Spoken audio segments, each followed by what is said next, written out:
Aloha aina, ano ai, velina kako. Welcome to Free Hawaii News, brought to you by the Koani Foundation, presenting Hawaiian perspectives on a broad range of topics and issues affecting the Hawaiian Islands, the Pacific, and the world. Your hosts for Free Hawaii News are Leon Kaulahau-Siu, musician, composer, diplomat, and political analyst, and Hinaleimoana Wong, Kumu filmmaker, cultural and Hawaiian language preservationist, and community leader. And now, Free Hawaii News. Ano ai me ke aloha ia kākua pauloa e ko Hawaii nei pai aina puni. Mahalo anui no keia hui ana, mahalo anui a ukou, ko oko kipa ana mai. O wau no keia o Kumuhina. And my name is Leon Kaulahau-Siu, and we're happy that you could join us for this episode of Free Hawaii News. There's been a lot of talk lately about changing or redesigning tourism in Hawaii. Everything from designing new forms of a tourist experience to doing away with tourism completely. One of the catchphrases that has caught on is decolonizing tourism. So what exactly is tourism that has been decolonized? Is it even possible? To answer these questions and more, we have with us in the studio today Hawaiian activist and Kalahui member Healani Sonora Pali. Aloha, Healani. Thank you for coming back to be with us. Thank you, Leon. Thank you for having me. It's an honor to be here on your show. So decolonizing tourism is literally a way for the state and for those who have financial interest in tourism to repackage it, to make it so that it's easier for Hawaiians and the public to swallow. I think there's much more awareness right now about the adverse impacts that tourism has been having on our environment, on our economic and social life, and as well as on our people. So decolonizing tourism is a term that is literally, it's an oxymoron. It's impossible to decolonize something that is part of the systemic oppression of Kanaka Maoli and the native people of this land. Mm-hmm. So you see that term as just being a ruse to make it look good that they're doing something about tourism when they actually are not. I will say this. I will say that with tourism now, it has changed. It has morphed, but it's basically still the same. It's changed colors. The people, we have more awareness about Hawaiians benefiting more directly from tourism. We have more Hawaiians on the Hawaii Tourism Authority. In fact, I think, we've had a chair that was Kanaka Maoli and a CEO that was Kanaka Maoli. And so outwardly, tourism has changed color, or the face of tourism has changed, but it is a part of the whole capitalistic colonial system. And it is hard to change the nature of tourism and what it's about. And it's about exploiting and commodifying our way of life and our islands and all of our natural resources, including our waiʻa and aina. Mm-hmm. So you don't think that there's much kind of change that could happen with tourism? I think tourism needs to be dismantled. And for those of us who grew up in Hawaii, we were programmed to believe that we needed tourism in order to survive, or in order for us to have jobs and for the state to have money and for us to have school and education. That is something that is part of the colonial system. I mean, because when you look at who's been benefiting off of tourism from around the turn of the century in the 1900s, it's been foreigners, it's been settlers, and it's never been our people. And so what they're doing is they're trying to, I guess, address the issue of Hawaiians never benefiting off of our culture being sold to the continent and to the world. But even that is not enough, because the damage that it continues to do is so enormous. And one of the interesting things about the tourist industry is that there's never been an environmental impact statement or an environmental assessment. There are no controls over tourism, none whatsoever. There are no controls over the number of people they will allow in. There are no controls on, how much of our tax dollars go towards, I mean, there are some controls there, but there's just no control over the traffic and over the, the number of people in our beaches. It's always like more is better. Yeah, it's always more is better, and that's not necessarily true. And I will say this: what has really opened a lot of people's eyes has been COVID. So COVID was a terrible time that all of us went through, a lockdown for over a year. But what it showed us was Hawaii without tourists. We had no traffic, we had shorter lines, we had clean water that wasn't all slimy with suntan lotion. The fish came back, the forest seemed greener. Everything seemed a lot better without tourists. And I think that we need to change because of the way the world is now with global warming and climate change and the rising of sea levels, we really need to change the trajectory that we are on right now. We need to stop insisting on tourism in Hawaii. People always say that we really need the tourism because of our economy. What do you say to that? I grew up here. I was born and raised on Oahu. And that's been part of the culture here, is the fear-mongering that if we don't have tourists, we won't have jobs, we won't have a future. Kanaka Maoli have lived here for 2,000 years, sustainably. And that should be the goal here, that we think about Hawaii and being able to live here for not just ourselves, but our children and our grandchildren in the future generations going forward in a sustainable manner. And tourism is unsustainable. And in fact, it is exploitive, and it has done damage to our community and our society on unreal levels, literally. And I'll just give you an example. With tourism comes, an increased amount of sex trade and activities that are criminal activity. And Hawaiians are being pushed out of Hawaii. Tourism is contributing to the rise in the cost of housing, the rise in the cost of our food. So when we look at the long-term gains of tourism, there aren't much compared to the short-term gains. I mean, everybody's looking at, we need a paycheck now, but what about having a livable Hawaii, a future here in Hawaii? Could you tell us what other industries you think we might be able to have to replace tourism? I think we need to think out of the system and out of the box. We need to not stop looking at the paradigms that the colonizer is giving us and say, well, if you get rid of tourism, then you need to replace it with something else. That's not necessarily true. I think what we need to do is, first of all, get rid of the colonizer and decolonize Hawaii and look at the only way I think forward is a liberated Hawaii. And so it is really imperative that we get rid of tourism, that we get rid of the military industrial complex, and that we deoccupy Hawaii moving forward. It's imperative for the future of Hawaii, because the way that just the very nature of tourism, which is basically just the other side of the coin of militarism, they both feed off each other. The nature of that industry is to exploit and to commodify what we deem as sacred and what we deem as part of who we are as Kanaka. We are part of the Aina. The Vai is also in our cosmogonic genealogy. We are connected to every part of this island. We are related to all living things pre-Captain Cook.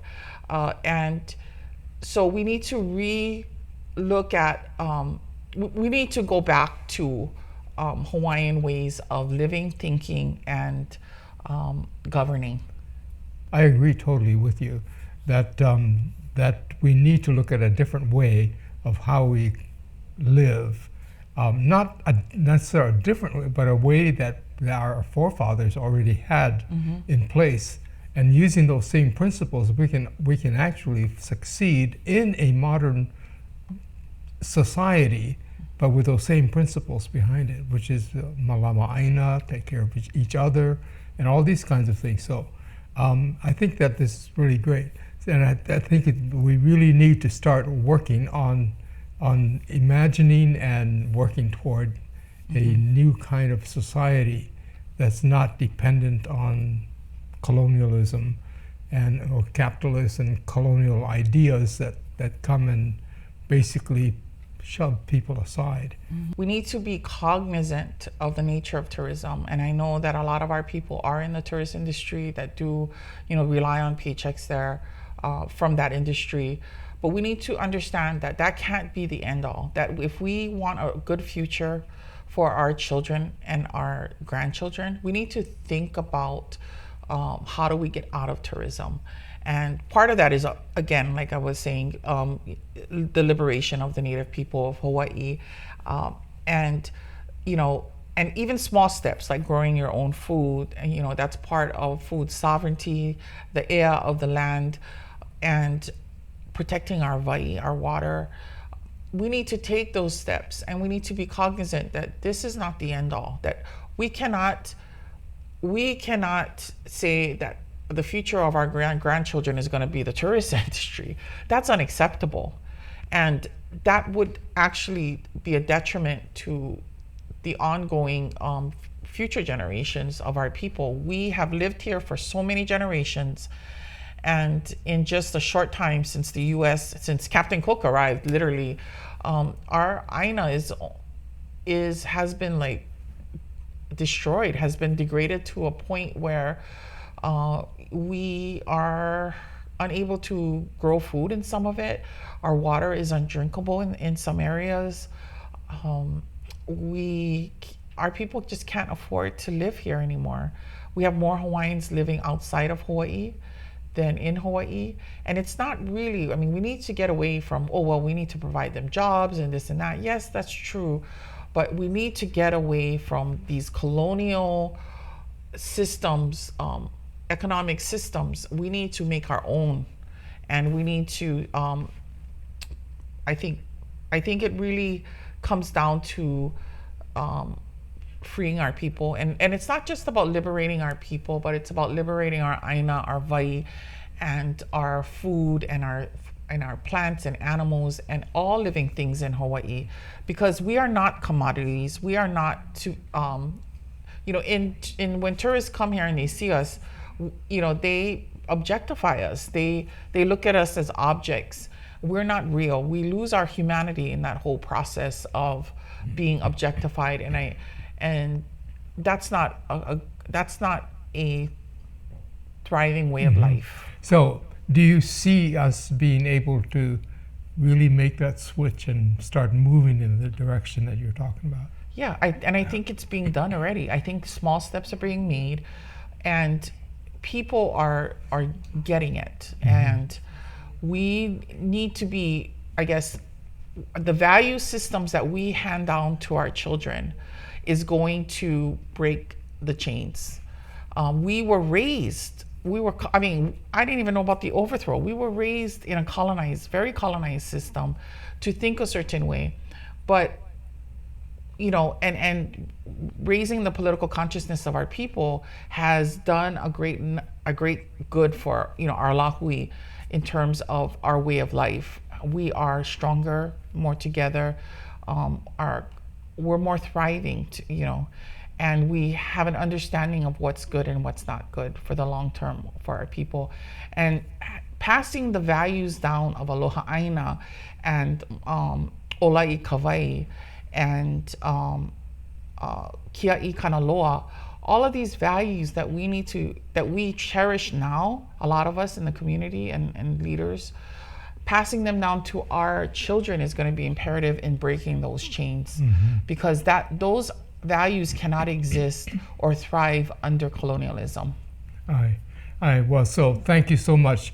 Aloha aina, of course, taking care of our land and our surroundings, and olai kawai, that life comes from our water, and of course, taking care of our ocean. These are all very, very profound ideas, but they're not just ideas. Like No. you say, this is And it's becoming a way of lifestyle. life for a lot of us. Yes, right.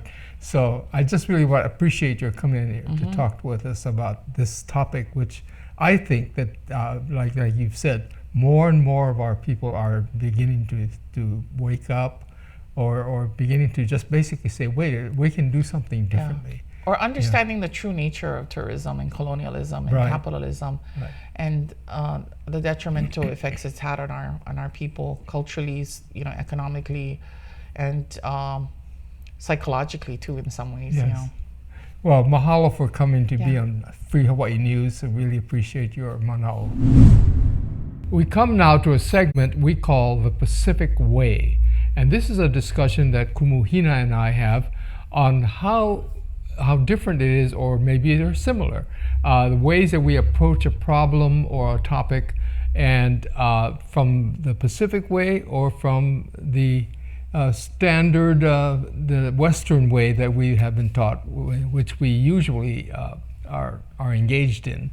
So what's the difference between the Pacific Way and the Western way? The Pacific Way is one that reminds us that it is our relationships and the bonds that we forge with people that are key. They will make or break our lives. It could be the bond of family. It could be the bond of friendship. It could be sometimes where certain friendships get even more close than your own blood family. And sometimes that's how life is. But no matter what the relationship, it's how these relationships are interworked and intermingled. It's how they overlap. And relationships over time are the fundamental blocks that build our life. It is our community safety network. There's no such thing as depression, really, amongst Pacific Island people. I mean, not in the same way that that Western society looks at it, because you're too surrounded by people and you're always engaged in different ways that you can't be in this kind of depression, because depression occurs when you have this, how do I say it? Isolation and detachment. And it's very rooted to being a very individualistic type of culture. But in a communal-based culture, it's very hard to be depressed. It's very hard to, or at least depressed in the same way. It's very hard to treat things that Western society looks at as illnesses, or to and get all kinds of lost things. in yourself. And to just get, you don't have time to get lost in yourself. And that's you just said it. You can't get lost in yourself. So, Pacific Way, you don't have to worry about insurance if you didn't have insurance, because, well, in the Tongan community, everybody comes together and everybody put money together, and, well, there's your funeral, there's your food. You don't have to worry about how are you going to feed the people. Everybody will come together for you. But that's the thing. Because you know that that's the system, you then are required to be there for them. And because I'm a part of that system, well, truth be told, I haven't made it to church with my church family in quite a while, because I'm always off on some kuleana of sorts nowadays. But this is still the system that I belong to. So gotta show up. So I wanted to take that show up. That this is really quite fascinating to me, because I had not really thought about it. But when you do think about it, and as we show up, not only for these interpersonal relationships to build up, or to talk to one another, or visit with one another, and to reassure one another, but there's also this thing about the community. You show up for the community. And I think some of the examples we have is that when a protest is going on, say Hunana Niho or Mauna Kea, people show up, and it's not necessarily because they want to cause a law to be changed or things like that. I mean, that's part of it, but really they're there just to show up, to kāko'o one another, just to say, I'm here.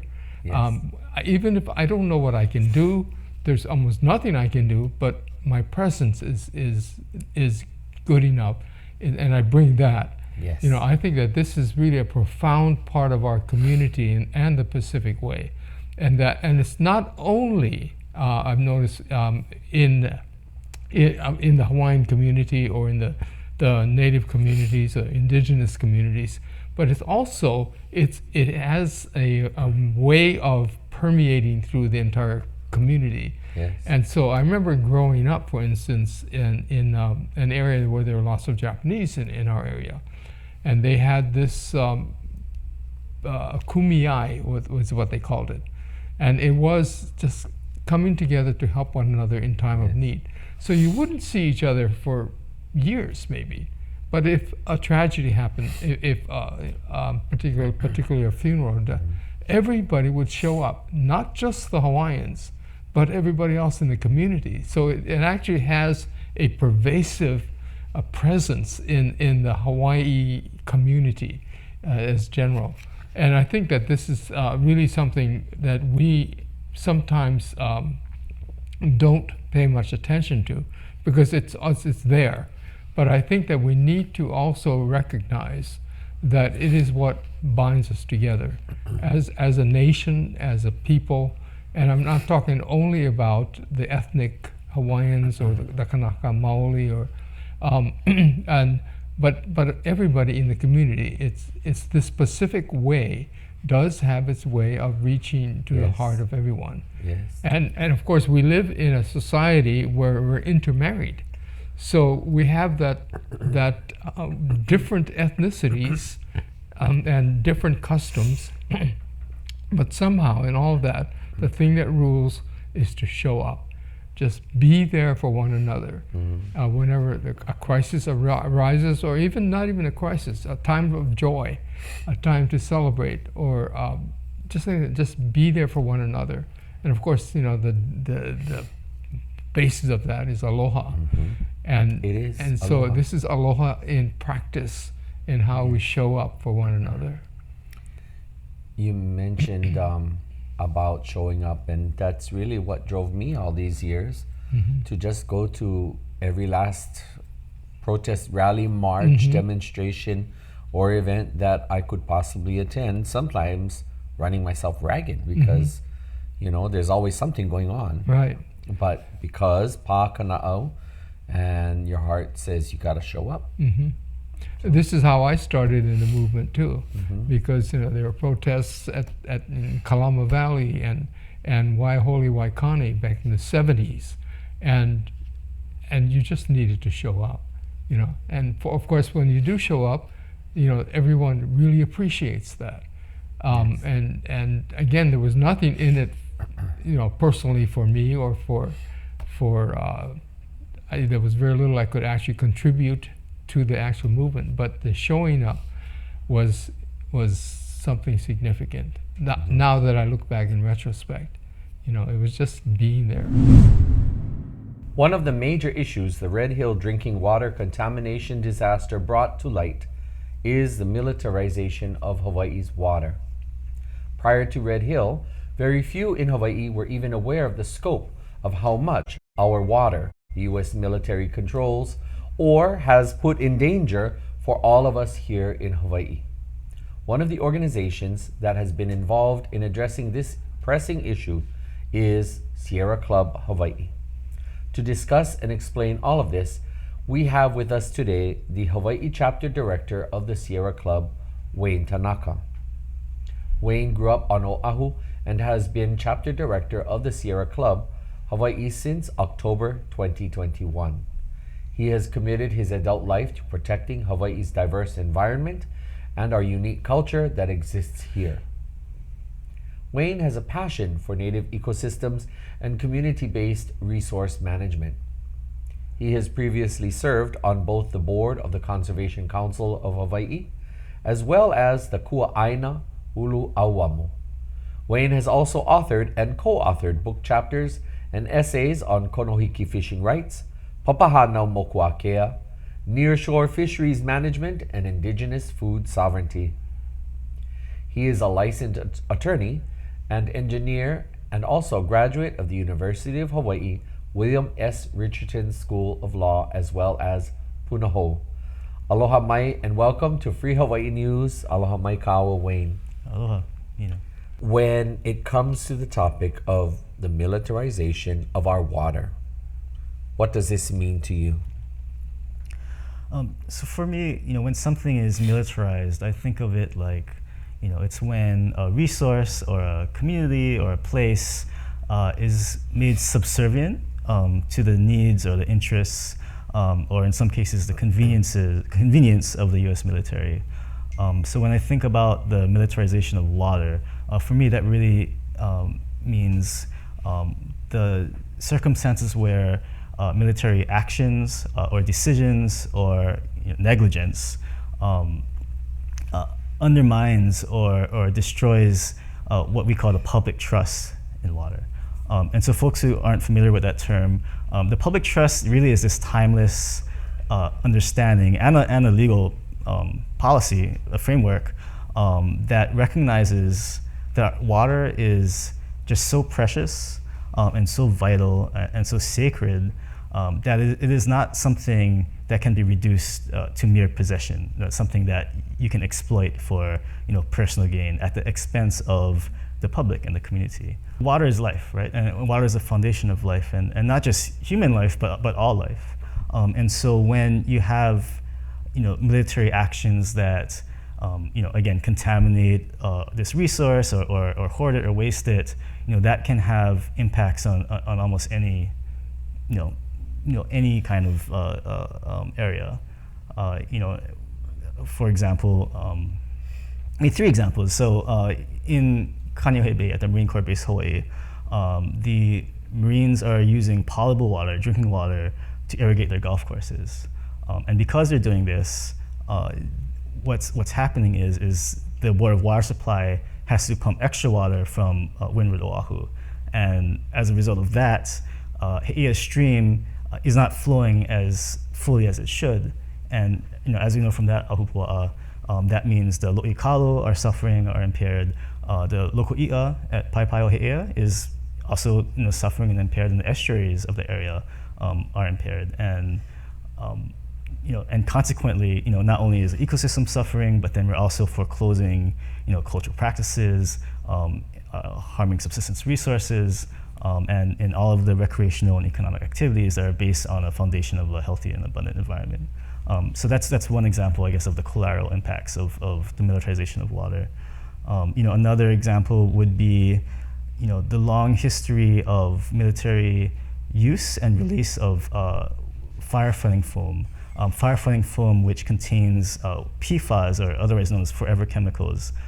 Since the 1970s, and perhaps earlier, the Department of Defense has been doing studies confirming the toxicity and the longevity of these compounds, and yet because of their priorities, they continue to practice with this firefighting foam, with these forever chemicals, releasing it into the environment intentionally, and in some cases, unfortunately, unintentionally with Red Hill.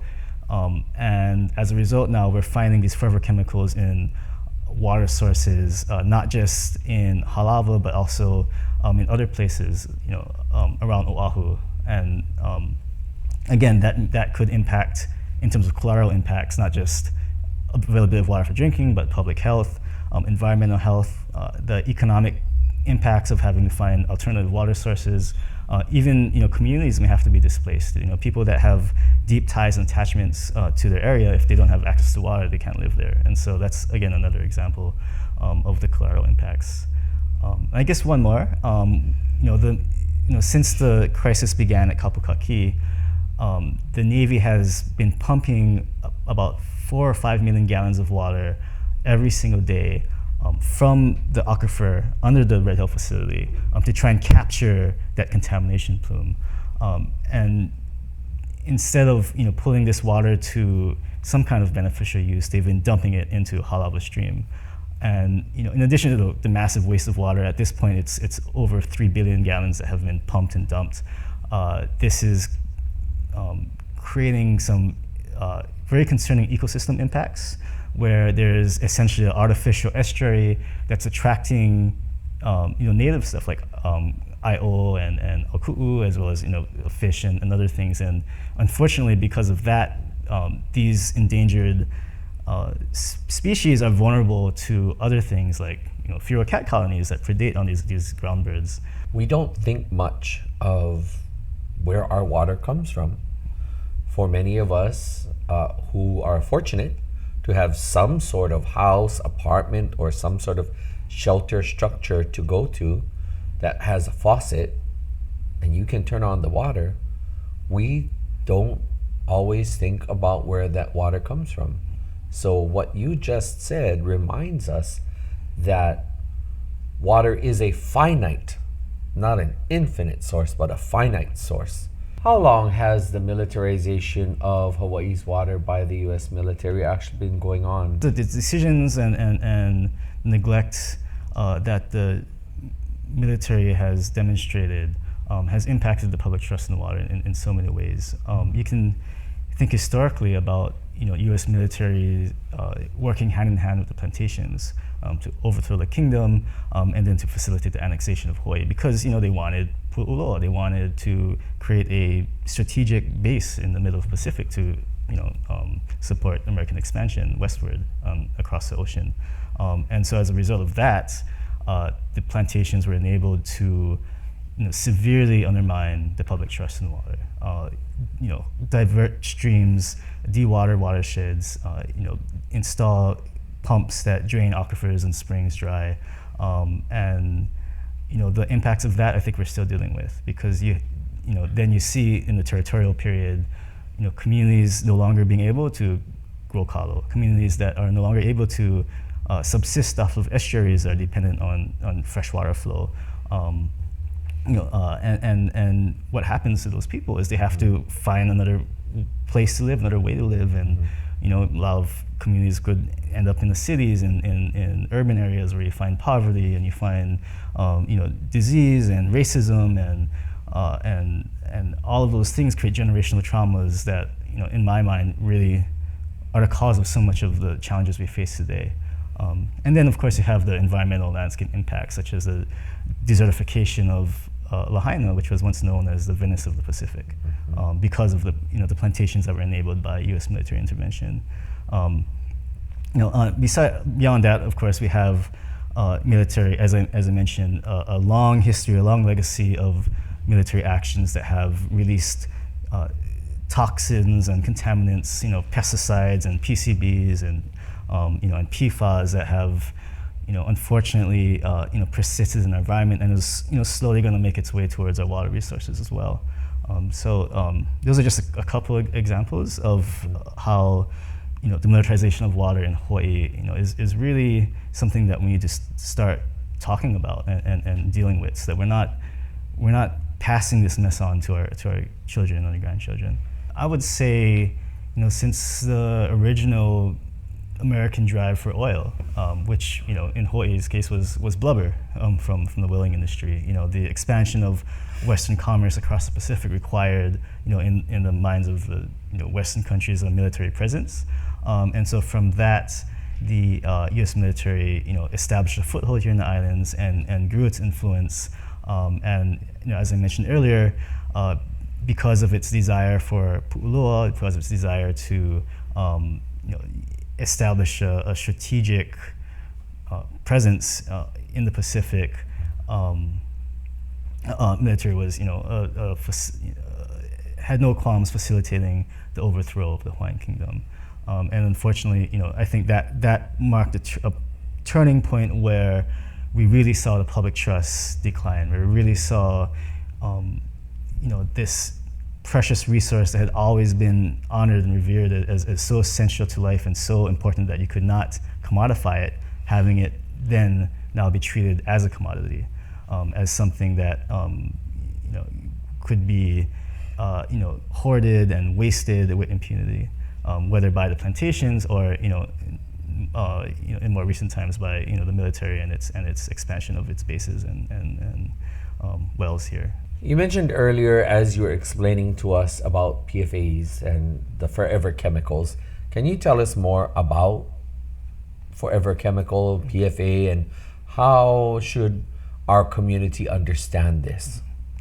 Right. So PFA is, I think, the first thing we need to recognize is how incredibly toxic they are.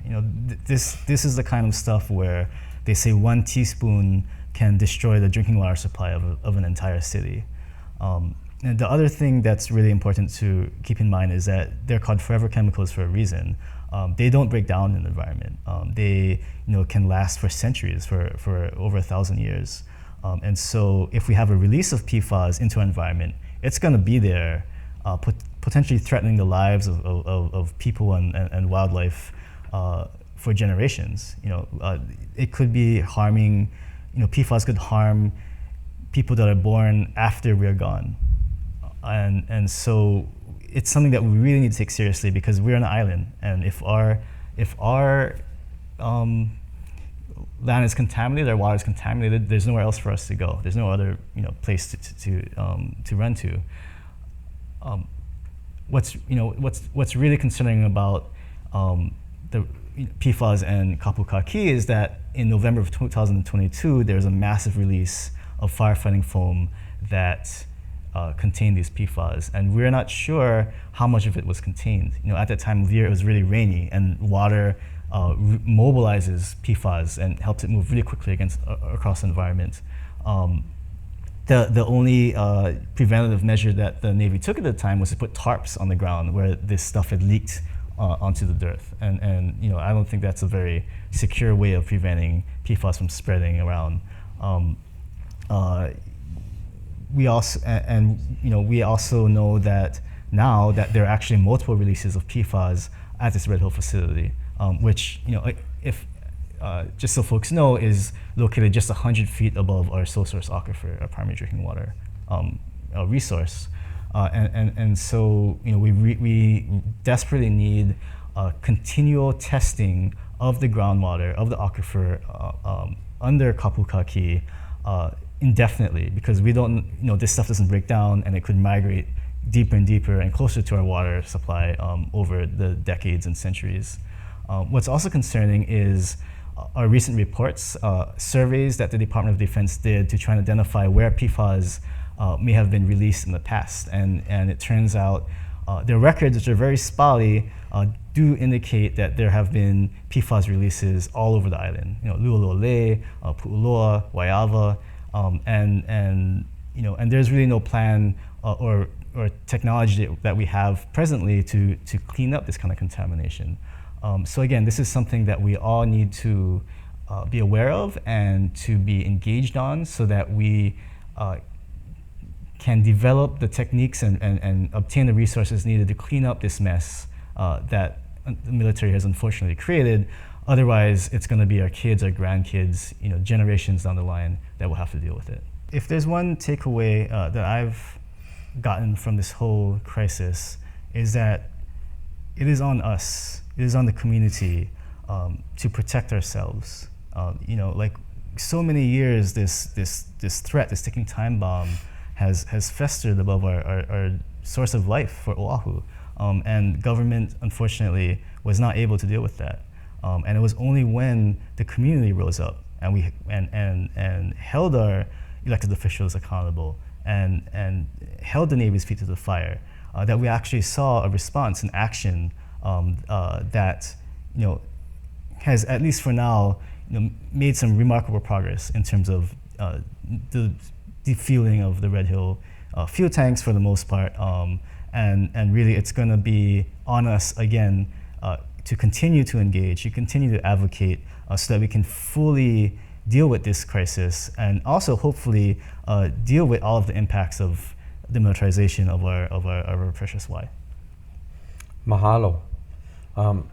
Well, I'm not sure if everyone out there knows it, but you and I used to both work for the Office of Hawaiian Affairs, and I know that you were part of the team that were the legal watchdogs of our community, and you made sure that you were on top of issues, for quite some time now. And so now with your position at Sierra Club, thank you. Mahalo anui ʻoe for being a leader in that, in that position, and for being vigilant, and for doing all that you do for our community. Mahalo anui ʻoe, and mahalo for joining us today. Oh, it's so great to be here. Thank you. Thank you so much, Hina. Mahalo. Mahalo. During the 19th century, the Hawaiian Kingdom was a flourishing country, a fully recognized, fully operating sovereign nation with bilateral and multilateral treaties with 46 other sovereign nations. The Hawaiian Kingdom had over 130 diplomatic legations, embassies, and consulates around the world. At that time, very few countries in the world had that kind of reach of diplomatic representation and international activity. The Hawaiian Kingdom was actively engaged in international discourse in trade practices, state neutrality, the abolition of slavery, decolonization, self-determination, and the promotion of democratic principles. The Hawaiian Kingdom was a recognized sovereign country since 1843, over 100 years before 51 sovereign nations founded the United Nations in 1945. If not for the United States' treachery with the illegal overthrow of 1893 and the illegal annexation of 1898, and the intervening years of occupation, the Hawaiian Kingdom would have been a founding member of the United Nations. Today, the United Nations consists of 193 independent member countries. Obviously, Hawaii has been left out, stuck with the designation of being a state of the United States. Beginning in 1893, the United States of America committed a series of unlawful acts in violation of its sacred obligations under the 5 treaties it had made with the Hawaiian Kingdom, and in violation of the sovereignty of the Hawaiian Kingdom. The forced regime changes and usurpation is what led to the now captive Hawaiian Islands, camouflaged as the U.S. domestic state of Hawaii. In 1893 and again in 1993, 2 sitting United States presidents formally admitted and apologized for the United States' wrongful actions, acknowledging the sovereignty of the Hawaiian Kingdom was never extinguished nor its lands relinquished. But despite these admissions, the United States continues to claim that Hawaii is part of the United States and refuses to discharge its international legal obligations to end the illegal occupation and to participate in the restoration of the Hawaiian Kingdom. Instead, the U.S. offered to fabricate a native Hawaiian tribal governing entity to be a proxy with whom the U.S. federal government could appear to negotiate a settlement for the wrongdoing. Yet, it would maintain and even tighten its control of the Hawaiian Islands. In 1946, the United States of America submitted Hawaii, the Hawaiian Islands, for placement on the United Nations list of non-self-governing territories under Chapter 11, Article 73 of the UN Charter, ostensibly indicating the Hawaiian Islands was eligible for decolonization. It is apparent that this was a ploy to manipulate the UN decolonization process to legitimize the United States' claim to the Hawaiian Islands. Again, if it was not for the United States' treachery with the illegal overthrow of 1893 and the illegal annexation of 1898, the Hawaiian Kingdom would have been a founding member of the United Nations. In 1959, the United States conducted a plebiscite for statehood without bothering to disclose or educate Hawaiians that this was actually a decolonization process and that there were alternate options like independence. The plebiscite was seriously rigged. The only option on the ballot was yes to U.S. statehood, meaning full integration into the U.S. as a state. There was no effort to educate the public of other possible choices, such as independence, and no explanation of the ramifications of the vote. Despite this and several other serious voting irregularities, the United States in 1959 presented a report, A-4226, to the UN General Assembly saying the Hawaiian people had consented to become integrated into the United States.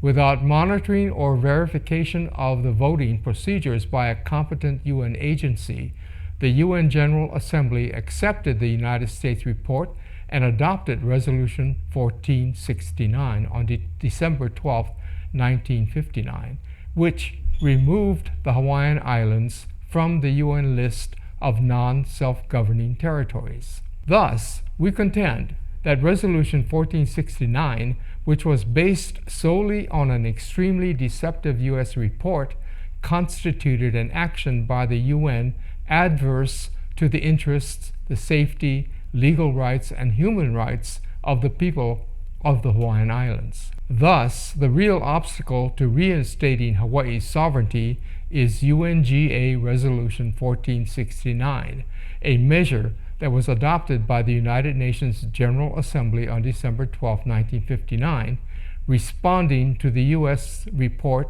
on the plebiscite followed by the U.S. adoption of Hawaii as the 50th state. By this seemingly perfunctory action, the United Nations accepted and validated what was a false report by the United States that claimed the people of Hawaii had voted to become the 50th state of the United States. The Resolution 1469 is what gives the appearance of legitimacy to the United States' claim of dominion over the Hawaiian Islands. Resolution 1469 insulates the United States and its puppet state of Hawaii from being liable for its usurpation and pillaging of the Hawaiian Islands. Resolution 1469 essentially blocks all efforts to restore Hawaii as a sovereign country. We have embarked on a campaign at the UN to discredit and remove the obstacle that is Resolution 1469. The way we propose to accomplish this is to enlist friendly UN member states to submit a resolution to the General Assembly calling for a procedural review of the conditions and circumstances that led to the adoption of Resolution 1469.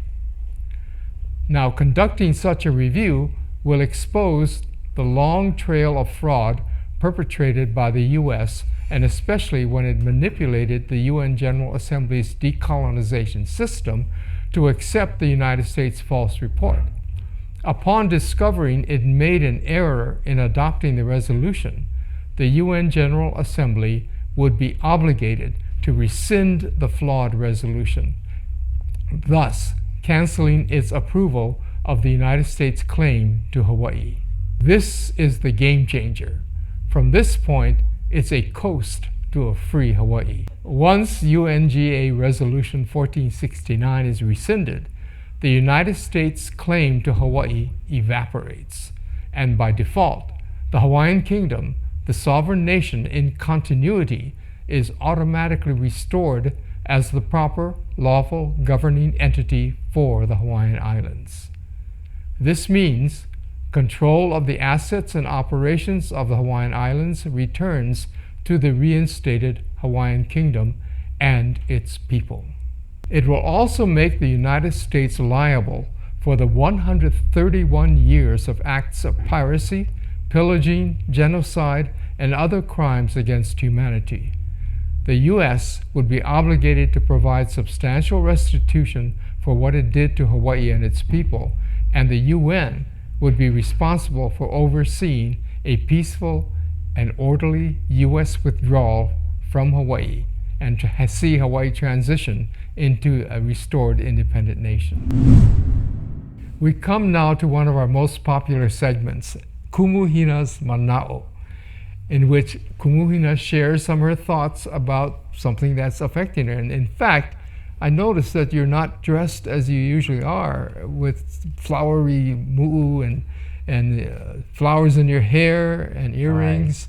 What's up? So I get to share with all of you that the reason why I am dressed in all black and looking a little less polished is because I'm on my way to a Tongan community funeral. So for those who may not know about Kumu, Kumu has been quite involved in the Tongan community, and it's actually a part of my background. When I was 17, there were two distinct families and two distinct communities. These families come from the Ni'ihau and the Tongan community at the same time. And so I was required to speak in Olelo Ni'ihau when I was with my Ni'ihau family, and I was required to speak Tongan when I was, whenever I'm in my Tongan family's house. And thus, my life is quite influenced and impacted by not only a distinctly Kanaka household, but the larger Pacific, and in this case, it's Tonga. Today, I get on a flight and I go say farewell to a dear friend. My life as Kumuhina, it allows me to do things in the Hawaiian community and avail myself to whatever is our current cause, our current topic or issue. And the Tongan community is actually what helps to ground me. It helps to sustain me. It also helps to be my runaway community when I need to recharge, rejuvenate, and when I need to gather myself up again. So, for example, in my composition that many people in the community know, it's called Meleku Ha'aheo. Did you know that the inspiration for that mele actually comes from my Tongan church, Seasi o Tonga Tawataina, or the Free Church of Tonga?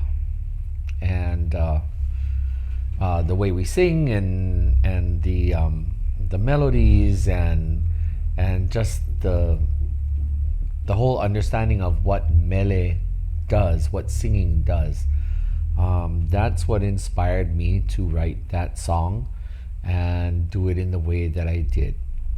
So, as part of Kumuhina's Mana'o for all of you today, that's the mode that I'm in.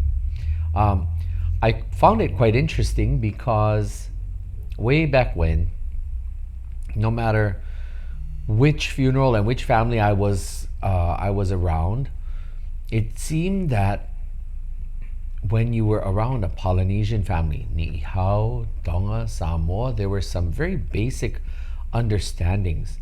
And the time of a funeral, the time of someone's passing, it's important for family to come together. It's important for everybody to show up, and it's important for the relationships and where everyone stands in the family. It's important to acknowledge that. I remember growing up underneath the supervision and care of my grandmother, my mom's mom. Actually, all of my grandparents, but in particular, my mom's mom, who is Hawaiian. Anytime there was a family wedding, funeral, or birthday, it was always important for my grandmother to show up. It was important for her to avail herself to cooking food, cleaning up, and to doing whatever it is the family needed. And being in and around the Tongan community, and of course belonging to a Tongan church, it's that same life. And of course, because I live in the heart of Honolulu, I live in an environment where I'm surrounded more by foreigners than I am my own Kanaka community. There are Kanaka around me, of course, but my Kanaka community, aside from my immediate family, my Kanaka community is the Ni'ihau community. And when I'm not around ni'ihau speakers, I don't have an immediate Kanaka community that nurtures me in the same way. The Tongan community is what has truly helped to sustain me. And so today, I wear black and I take off all the sparklies and I take off all of the shimmery shinies except for these. And I get to share with you for my mana'o today, that's why I'm wearing black, because I'm going to go and show up. I don't have to necessarily have money in my hand or have something fancy to give or to offer, but the main thing I can do is to show up. And that is the kuleana ahead of me. No laila. Ke la noho I ko'u mau mana'o no o kou I ke la mahalo anui a o kou, ko o kou ho manawa nui. Mahalo for joining us for this episode of Free Hawaii News. It's been great to have you here, and we want to thank all of our guests as well. No leila e ke anaina, e ho mana'o kākou, aloha ke kai, a mahalo kākou I ka mea loa'a. A mahalo anui a o kou, no ke hui ana. A hui ho kākou, Aloha.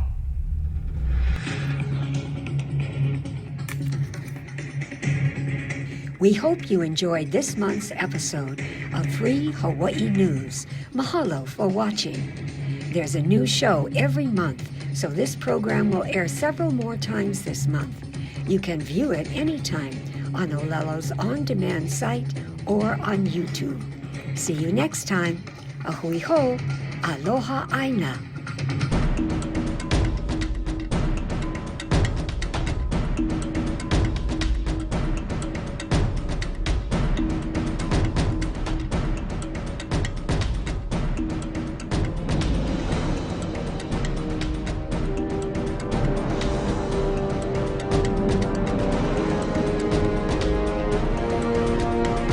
The Free Hawaii Broadcasting Network.